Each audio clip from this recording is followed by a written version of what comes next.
life. Her husband had passed away in a tragic car accident. To fulfill his last wish, Aliyah took her son on a long journey overseas, to bring Bureau's body home and bury him in his hometown. It was her first time returning to her in-laws' home in 7 years of marriage. But what she didn't expect was that no one from the family came to pick her up. Instead, a group of men looking like armed escorts showed up. On the way back home, their convoy was stopped by soldiers. The soldiers demanded that Aliyah open the casket for inspection. There was no way Aliyah would agree to something like that. Furious, she ordered the convoy to turn around back to the airport. Luckily, Jihan arrived just in time. He spoke a few words with their commanding officer and they were allowed to pass. That gave Aliyah a very uneasy feeling. Clearly her husband's family held significant power in the region, although they were technically her relatives. Aliyah had never met any of them before. Naturally, she remained cautious, but they shared a blood tie that couldn't be denied. That bond was her son Deniz, because Deniz looked just like his late father Bureau. Seeing him stirred genuine emotion in the two brothers, as if they were seeing a reflection of Bureau himself. Little did she know bringing her son back would be the biggest regret of her life.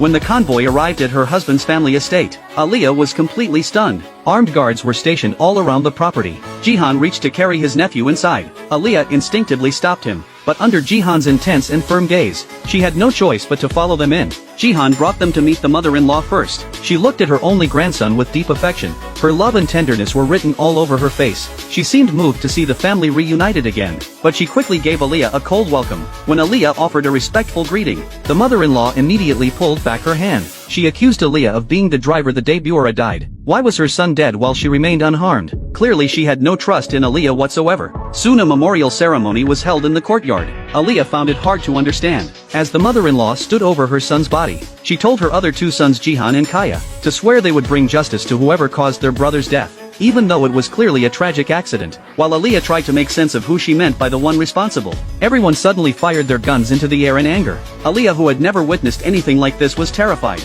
Hearing the gunfire, Deniz curiously ran out to see what was happening. Aliyah quickly scooped him up and took him back inside. To her surprise, her son wasn't scared at all. He seemed fascinated by the whole thing. Aliyah knew they couldn't stay there any longer, so she contacted Uzak, the lawyer who had come back from Canada with her. He had been a friend of her husband abroad. Aliyah had no one else she could trust. She asked him to help her return to Canada as soon as the funeral ended. But what she didn't know was that once she entered the house, she was already under a form of house arrest. Aliyah tried to take her son to the hotel where the lawyer was staying, but Jihan rushed in to stop her as soon as he found out. He angrily pulled her back into the house, demanding to know why she was trying to leave.